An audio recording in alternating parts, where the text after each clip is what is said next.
Okay student, today we are going to start our new chapter 5 MS Excel. MS Excel शुरू करने से पहले बेटा मैं आपको कंपोनेंट से इंट्रोड्यूस करवा दूं। जैसे हमने माइक्रोसॉफ्ट वर्ड किया था सेम वैसे ही जो माइक्रोसॉफ्ट ऑफिस है उसका पार्ट एक्सेल है, जैसे वर्ड है वैसे ही एक्सेल है। तो एक्सेल की भी जो विंडो अभी ओपन है उसके कंपोनेंट सेम है, कुछ चेंजिंग है वो मैं आपको बता रही हूँ। फर्स्ट नंबर पे जो आपकी बार है टाइटल बार पे हमें टू चीज़ें डिस्प्ले हो रही हैं। One thing is book one, you can see here book one क्या है, आपकी फाइल जो ओपन है जब हम एक्सेल को ओपन करते हैं तो आपकी बाय डिफॉल्ट जो एक फर्स्ट बुक ओपन होती है उसका नाम आपको यहाँ लिखा मिलेगा बुक वन। जब तक आप सेव नहीं करेंगे तो यहाँ फाइल का नाम होगा बुक वन, यानी कि आप बोल सकते हो आपकी वर्कबुक का नाम है यहाँ पे book one. And application name, यहाँ पे कौन सी एप्लीकेशन ओपन है, जैसे माइक्रोसॉफ्ट एक्सेल ओपन है तो यहाँ पे आप देख सकते हैं एप्लीकेशन का नेम, कौन सा प्रोग्राम आपका ओपन है। टाइटल बार के ऊपर हम टू चीज़ें देख सकते हैं मिड में, and 3 control buttons you can see here in the right corner of the title bar. First minimise button का यूज है, जब आप इसके ऊपर क्लिक करेंगे तो ये मिनिमाइज यानी कि श्रिंक होके आपकी स्टेटस बार के ऊपर चला जाएगा जो भी प्रोग्राम ओपन है। मिनिमाइज मैंने किया तो यहाँ पे आप देख सकते हैं कि एक्सेल की जो फाइल हम यहाँ से देख रहे हैं, हमारी जो फाइल मिनिमाइज होकर यहाँ आ गई स्टेटस बार पे। दोबारा से इसके ऊपर हम क्लिक करेंगे तो ओपन हो जाएगा प्रोग्राम जो ओपन है। बीच वाला जो बटन है आपका रिस्टोर एंड मैक्सिमाइज बटन है। रिस्टोर मीन्स जो आपकी विंडो है उसका साइज छोटा करना, ठीक है, एक्सेल के साइज का बड़ा अब वापस से बड़ा करना है मैक्सिमाइज, ठीक है। तो रिस्टोर करना यानी कि साइज को छोटा करना, मैक्सिमाइज वापस से बड़ा करना। And third button is known as a control button. Third button is close button. Close button से हम अपने प्रोग्राम को क्लोज कर सकते हैं। एंड लेफ्ट साइड में कुछ आपके टूल्स हैं या कमांड्स यू कैन से, तो कुछ कमांड्स हैं जैसे undo, redo, save, print preview. तो इन कमांड को हम बोलते हैं quick access tool bar. Quick access tool bar से हम कोई भी इसमें से कमांड फ्रिक्वेंटली अपने डॉक्यूमेंट के अंदर यूज कर सकते हैं।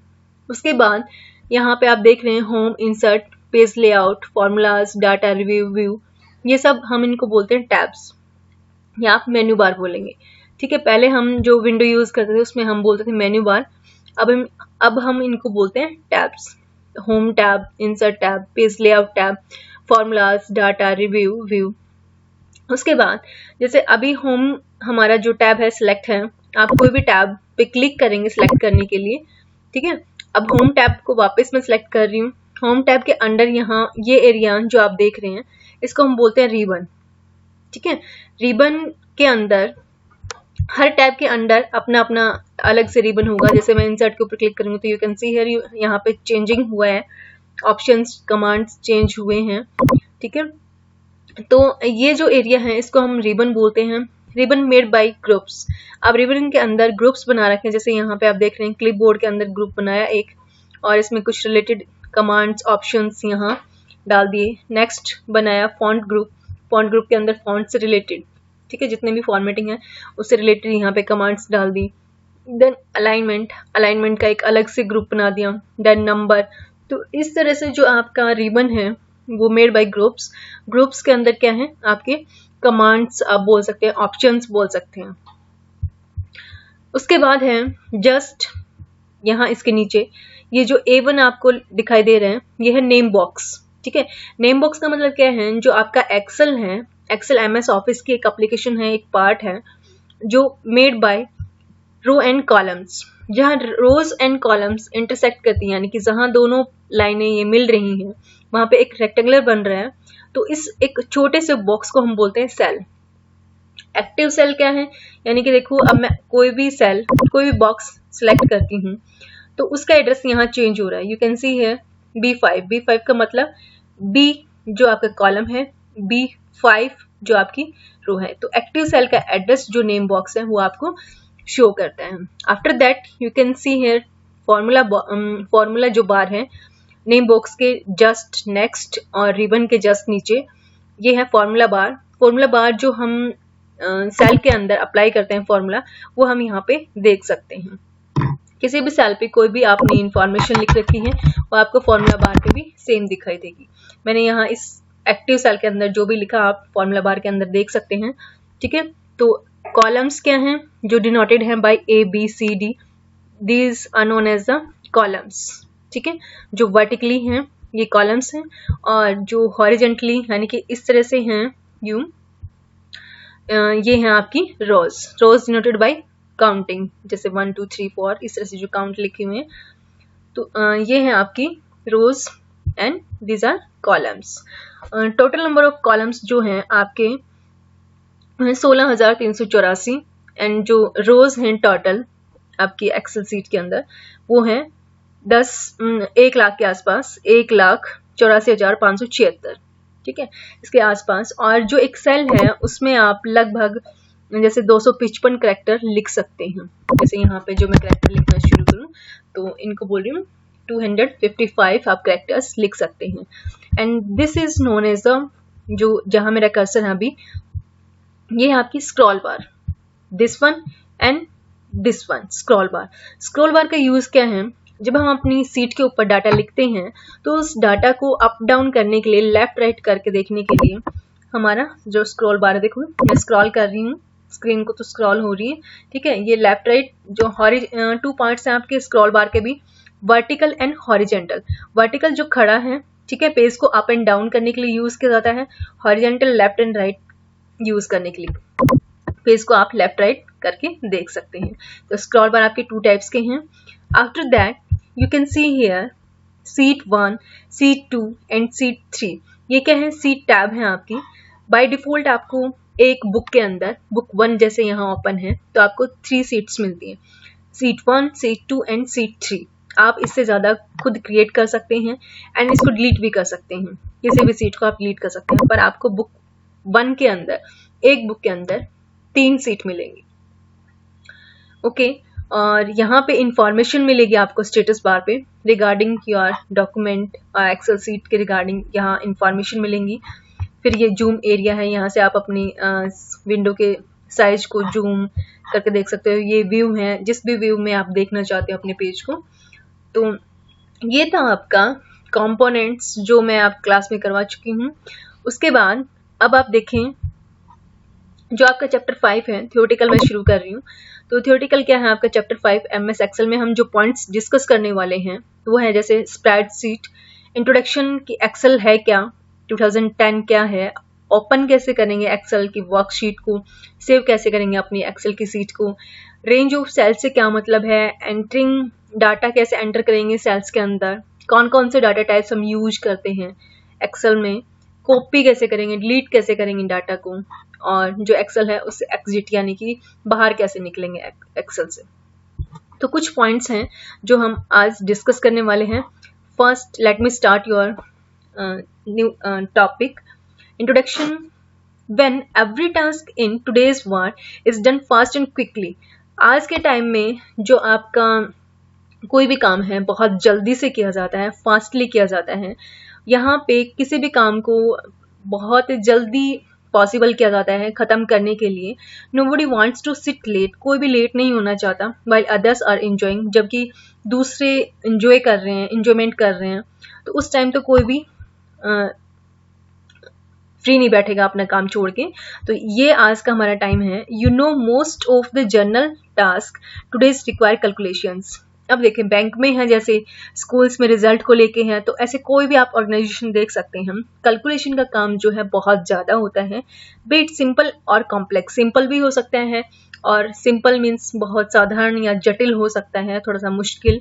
There is a major demand of storing large amounts of data. बहुत ज़्यादा जो अमाउंट है डाटा है उसको स्टोर करने की ज़रूरत होती है हर डिपार्टमेंट के अंदर।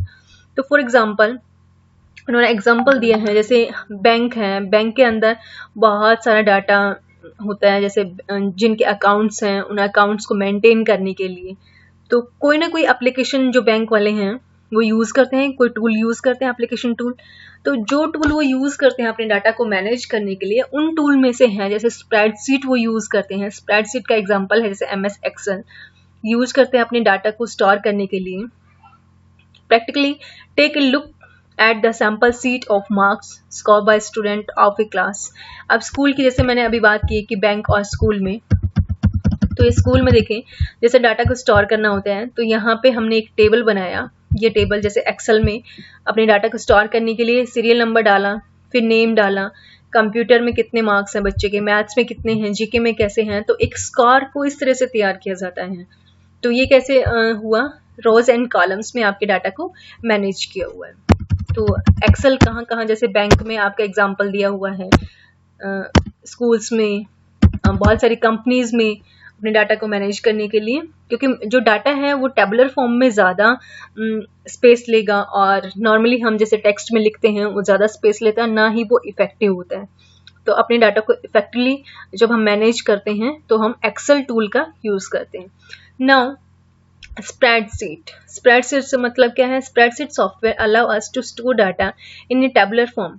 मैंने बताया कि जो स्प्रेडशीट है उसका एग्जांपल है हमारा एक्सेल। तो एक्सेल क्या है, हम डाटा को स्टोर करते हैं टेबुलर फॉर्म में। टेबुलर फॉर्म से मतलब है कि आप अपना डाटा रोज एंड कॉलम्स में सेव करते हैं।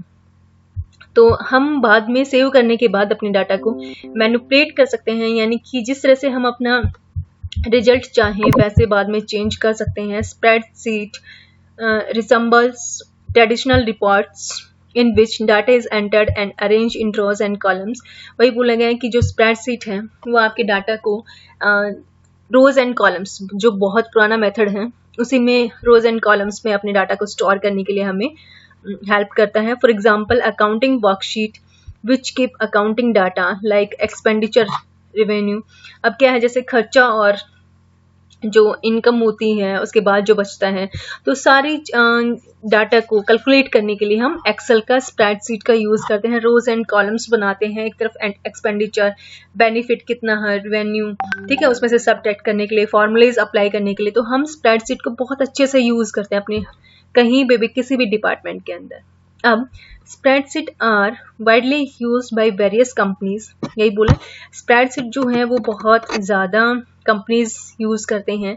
And they provide an easy way of managing accounts, अपने अकाउंट को हैंडल करने के लिए हम एक्सेल का यूज़ करते हैं, सेल्स को दिखाने के लिए, स्टॉक दिखाने के लिए, और बहुत सारी और भी अदर कैटेगरीज होती हैं जो हम एक्सेल के अंदर शो करते हैं और हमें एक्सेल के अंदर अपने डाटा को मैनेज करने में हेल्प मिलती है। In spreadsheets data is entered in cells which can hold either numeric or text data. अब जब हम स्प्रेडशीट के अंदर डाटा को एंटर करते हैं तो डाटा न्यूमेरिक भी हो सकता है, यानी कि काउंटिंग में 1 2 3, एंड टेक्स्ट भी हो सकता है, जैसे हम नेम लिखते हैं, क्लास, ठीक है, ईयर लिखते हैं। तो डाटा किसी न्यूमेरिक में भी हो सकता है और टेक्स्ट में भी हो सकता है। प्री डिफाइन और कस्टम फार्मूलाज, यानी कि पहले से कोई फार्मूला जो डिफाइन है, जो फंक्शंस हम अप्लाई करते हैं, फंक्शन जो हमारे एक्सेल में होते हैं उसको प्री डिफाइन फार्मूलाज हैं। और जो कस्टम फार्मूलाज यानी कि कोई सीरीज बना के हम अपनी तरफ से कोई भी सीरीज कैलकुलेट करते हैं, तो हम दोनों ही टास्क एक्सेल के अंदर कंप्लीट कर सकते हैं। These are used to perform financially, mathematically, statistically calculations, यानी कि आप किसी तरह का भी मैथमेटिकल कैलकुलेशन एक्सेल के अंदर यूज कर सकते हैं।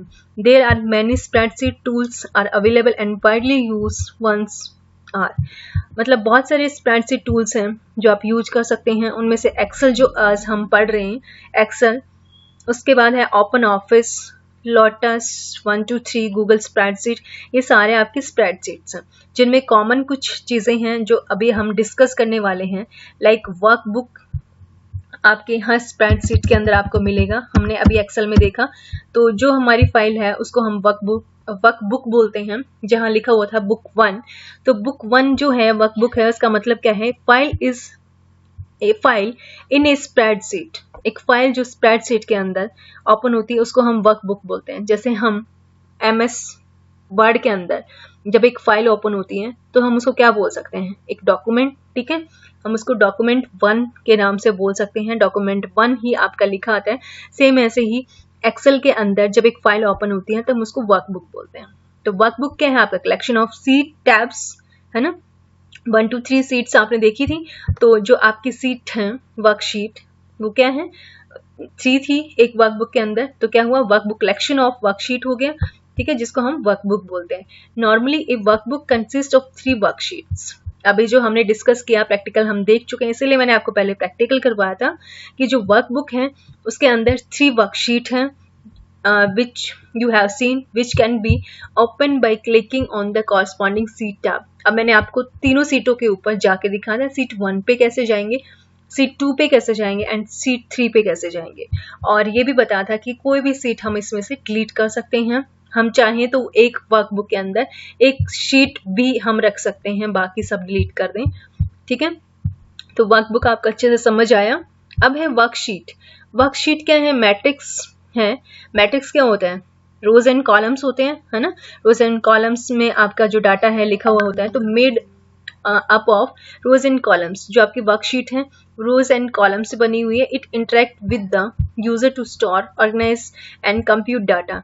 आपके डाटा को स्टोर करने के लिए यूज किया जाता है worksheet. A worksheet is capable of doing basic arithmetical and mathematical functionally and statically operations हम यूज कर सकते हैं, यानी कि कैसी भी ऑपरेशन आप वर्कशीट के अंदर कोई भी कैलकुलेशन आप कर सकते हैं, फॉर्मूला यूज करके, कोई भी ऑपरेटर यूज करके आप कितनी भी टफ से टफ कैलकुलेशंस वर्कशीट के अंदर कर सकते हैं। Now come to the cell point. Cell क्या है? एक सिंगल बॉक्स, जैसे रोज एंड कॉलम में एक सिंगल बॉक्स, एक रेक्टेंगल जो मैंने आपको दिखाया था उसको हम बोलते हैं सेल, जो बनता है रोज एंड कॉलम के इंटरसेक्शन से। जहां एक रो एंड कॉलम का पॉइंट जहां लाइन आके मिलती हैं वहां एक आपका सेल बिल्ट हो जाता है। तो each cell in the worksheet has a unique number. हर सीट के अंदर हर सेल का एक यूनिक नंबर होता है। जैसे सबसे फर्स्ट जो सेल है आपका सिलेक्ट होता है तो A1 लिखा हुआ होता है नेम बॉक्स के अंदर। मैंने नेम बॉक्स आपको दिखाया था, ठीक है। तो क्या है? पार्टिकुलर उस सेल का एड्रेस है, यानी कि वो A कॉलम के अंदर है, 1 रो के अंदर है। For example cell number D5 indicate that we are talking about cell created by intersection of 4th column and 5th row, यानी कि D5 जो सेल होगा आपका, D5 नंबर जो उसका होगा, तो क्या इंडिकेट कर रहा है कि जब 4th जो आपका कॉलम है जहां जाके 4th कॉलम और 5th रो जहां जाके इंटरसेक्ट किया, यानी कि आपस में क्रॉस किया दोनों ने, तो वो बन गया आपका D5 सेल।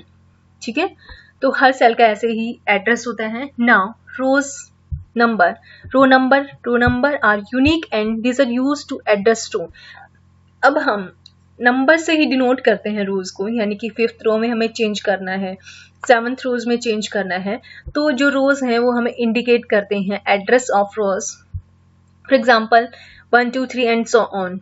ठीक है, ऐसे हम रोज को नंबर से रिकॉग्नाइज करते हैं। Now column name represent the columns name से हमें कॉलम का पता चलता है, कौन सा कॉलम। ठीक है, ABC, इस तरह से A to Z खत्म होने के बाद AA शुरू हो जाता है। तो इस तरह से हम कॉलम के नेम से हम जानते कॉलम्स को कि कौन से कॉलम में कौन सा डाटा हमने देखना है। Now active cell, the cell on which cursor currently point to. जहाँ पे हमारा कर्सर, छोटा सा डंडा जो ब्लिंक होता है, वो क्या होता है? कर्सर। तो जहाँ जिस सेल के अंदर कर्सर होगा हमारा, जहाँ हम लिखते हैं, टाइप करते हैं, तो वो है हमारा एक्टिव सेल। ठीक है, उसको हम बोलते हैं active cell. Now what is MS Excel? MS Excel हमने पहले भी बोला कि माइक्रोसॉफ्ट ऑफिस एक शूट है, उसका एक पार्ट MS एक्सेल भी है। MS एक्सेल क्या है? इलेक्ट्रॉनिक, यानी कि कंप्यूटर पे यूज किया जाता है, इसलिए यहाँ पे लगा है इलेक्ट्रॉनिक। स्प्रेडशीट जो डाटा को मैनेज करने के लिए यूज किया जाता है, डाटा को हम वर्कशीट में पूरा प्रिपेयर करते हैं अपने डाटा को, और वर्कशीट्स वर्कबुक के अंदर होती हैं। ठीक है, तो MS एक्सेल आपका प्रोग्राम है जो डाटा को मैनेज करने के लिए यूज किया जाता है। योर वर्कशीट्स एंड वर्कबुक, हम अपनी पूरी वर्कबुक को मैनेज करते हैं एक्सेल के अंदर। तो क्रिएटिंग ए वर्कशीट, एक वर्कशीट को हम बनाते कैसे हैं? You can easily create a worksheet by launching Microsoft Excel application from the start menu. Microsoft Excel को ओपन करने का प्रोसीजर यहाँ पे देख सकते हैं आप। जैसे ही आप अपना PC ऑन करेंगे, कंप्यूटर आपने अपना ऑन किया, तो फर्स्ट लेफ्ट कॉर्नर पे बटन है स्टार्ट बटन पे आप क्लिक करेंगे। स्टार्ट बटन पे जस्ट आप क्लिक किया तो ये स्टार्ट मेन्यू आपके सामने अपीयर हो गया। स्टार्ट मेन्यू जैसे अपीयर हुआ तो यहाँ ऑल प्रोग्राम पे आप जाएंगे। ऑल प्रोग्राम पे जाने के बाद Microsoft Office, you can see here Microsoft Office को चूज किया, then Microsoft Excel you can see here. तो पॉइंट्स लिखे हैं, first point, second you will go on Microsoft Office, third you will go on the Microsoft Excel. तो इस तरह से अब हम माइक्रोसॉफ्ट एक्सेल को ओपन करेंगे। अब है नेक्स्ट आपका एक्सेल का जो विंडो ओपन होगा तो उस पे सारे पार्ट्स जो मैंने आपको समझाया एक एक बोल के वो यहाँ पे डिस्क्राइब किया हुआ है कि टॉप पे टाइटल बार, देन आपका क्विक लॉन्च बटन्स, ये 3 buttons, minimize, maximize and close button you can see here. Just below the title bar you can see the ribbon, and just below the ribbon you can see here formula bar, this is a name box, active cell, okay, and column name ABC जो है ये denoted, ये यहाँ से लेके यहाँ area पूरा column name, and ये जो है 1 2 3 ये सब क्या है, rows number, seat tab, seat 1 2 3 ये seat tabs हम इनको बोलते हैं। स्क्रॉल बार 2 टाइप्स की है, स्क्रॉल बार वर्टिकल, स्क्रॉल बार हॉरिजेंटल, ठीक है। तो पूरा कंपोनेंट्स जो मैंने आपको समझाया था। After that you can see the description of each point. What is the title bar? Title bar display the title of the workbook. Workbook का title जहाँ पे हमें देखने को मिलता है is known as a title bar. It is located at the left topmost corner of the window. ये देखो topmost जो middle of the title bar you can see here, ठीक है, जो हमें टाइटल नजर आता है। Then quick access tool bar, this area, ये क्या है, क्विक एक्सेस टूल बार, जहाँ पे कुछ आपके कमांड्स प्रेजेंट हैं, जैसे सेव, अंडू, रेड्यू, ये ऑप्शंस होते हैं। मेन्यू बार्स, हम इनको मेन्यू बार बुला सकते हैं, ठीक है। पहले जो वर्जन थे हम इनको मेन्यू बार बोलते थे, आप इनको टैब्स भी बोल सकते हैं। फाइल, एडिट, व्यू, इंसर्ट, ठीक है, ये सारे क्या हैं आपकी टैब्स हैं। देन रिबन की डेफिनेशन है कि रिबन क्या है, ribbon contain 2 parts, tabs and groups. ये देखो टैब्स जो होम टैब वगैरह हैं इनको हम टैब्स बुलाते हैं। आफ्टर दैट जो रिबन के ऊपर ग्रुप्स हैं, है ना, ग्रुप्स मैंने अभी समझाया आपको, ये ग्रुप्स में डिवाइड होता है। देन फॉर्मूला बार क्या है, formula bar can be seen with the long input line, एक लाइन है फॉर्मूला बार जहाँ पे हम फॉर्मूला ऐड करते हैं और किसी सेल में जो भी डाटा हम देखेंगे वो हम फॉर्मूला बार के ऊपर भी देख सकते हैं। नेम बॉक्स इंडिकेट करते हैं address of the active cell, ठीक है। तो ये सारा डिस्क्रिप्शन हमारा जो हमने कंपोनेंट्स मैंने आपको समझाए वहाँ यहाँ तक लिखा हुआ है, तो आप यहाँ तक पढ़ें, ठीक है। और ये पॉइंट्स और करवाते हैं कि एंटर हम ये नेक्स्ट क्लास में करते हैं, आप यहाँ तक करें। Okay student.